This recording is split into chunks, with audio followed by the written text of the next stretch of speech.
JM Piang Update. Balikan natin ang kulitan ni na Piang, JM at ang kanilang mga fans.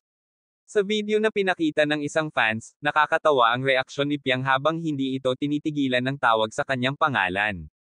Makikita at maririnig natin na sinasagot niya ang tawag ng fans niya na oo, sabay gigil. Grabe naman ang tawanan ng mga taong nandoon.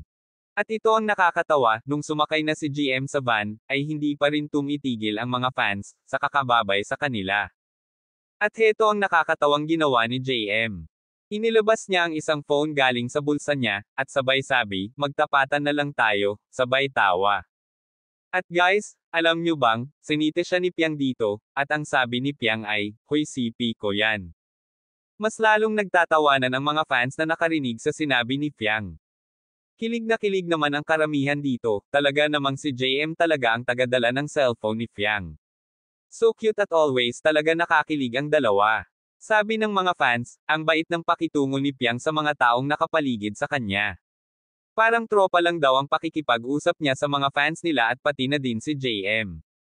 Abangan natin ang next update ng nakakilig na ganap ng JM Piang.